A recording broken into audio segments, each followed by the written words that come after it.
Hi friends, అందరికీ నమస్కారం. Welcome to my channel. Friends, ఇప్పుడే అందిన వార్త. ఈపీఎఫ్ఓ పెన్షనర్లకు 10,000 పెన్షన్ ఏప్రిల్ 1 నుంచి అమలు. ఏకీకృత పెన్షన్ స్కీమ్ విషయంలో కేంద్రం గుడ్ న్యూస్ తెలిపింది. ఈ క్రమంలో కేంద్ర ప్రభుత్వం ఏకీకృత పెన్షన్ పథకానికి శనివారం పీఎం నరేంద్ర మోదీ నేతృత్వంలోని మంత్రివర్గం ఆమోదం తెలిపింది.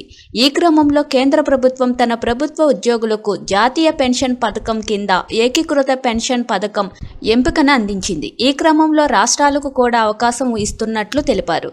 ప్రస్తుత కేంద్ర ప్రభుత్వ ఉద్యోగులు ఎన్పీఎస్ కింద యూపీఎస్ ఎంపికను ఎంచుకోవచ్చు, లేదా యూపీఎస్ ఎంపిక లేకుండా ఎన్పీఎస్తో కొనసాగవచ్చు.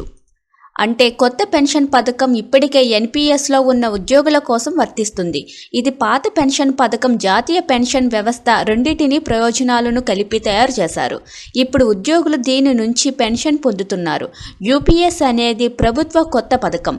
ఇది ప్రభుత్వ ఉద్యోగులకు ఎన్పీఎస్ కింద యూపీఎస్ ఒక ఎంపికగా అందుబాటులో ఉంటుందని ప్రభుత్వం ప్రకటించింది. జనవరి 24న ప్రభుత్వం యూపీఎస్కి నోటిఫై చేసింది. ఎన్పీఎస్ కిందకు వచ్చే కేంద్ర ప్రభుత్వ ఉద్యోగులకు యూపీఎస్ వర్తిస్తుందని తెలిపింది. యూపీఎస్ పాత పెన్షన్ పథకానికి చాలా వరకు పోలి ఉంటుంది.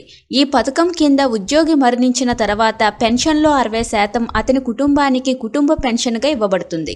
పదవి విరమణ సమయంలో గ్రాట్యుటీతో పాటు ఉద్యోగులకు ఒకేసారి చెల్లింపు కూడా లభిస్తుంది.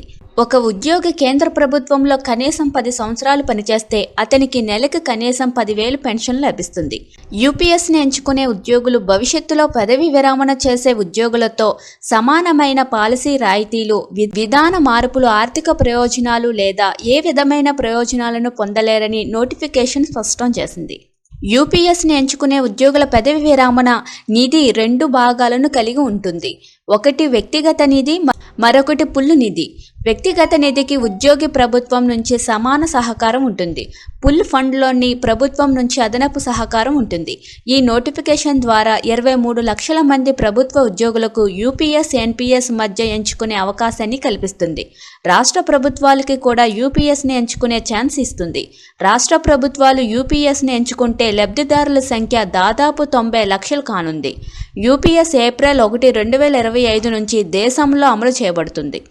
ఏకీకృత పెన్షన్ పథకం కింద 25 సంవత్సరాలు లేదా అంతకంటే ఎక్కువ కాలం పనిచేస్తున్న ఉద్యోగులు పూర్తి పెన్షన్ ప్రయోజనాన్ని పొందుతారు. తర్వాత పదవి విరమణ తర్వాత అతనికి గత 12 నెలల సగటు జీతంలో సగం అంటే 50% ప్రతి నెల పెన్షన్గా ఇవ్వబడుతుంది. అయితే ఒక ఉద్యోగి 25 సంవత్సరాల కన్నా తక్కువ కాలం పనిచేస్తే అతనికి తదనుగుణంగా పెన్షన్ ఇవ్వబడుతుంది. ఈ పథకం కింద పెన్షన్ పొందడానికి కనీసం 10 సంవత్సరాలు పనిచేయడం అవసరం. Thank you for watching this video.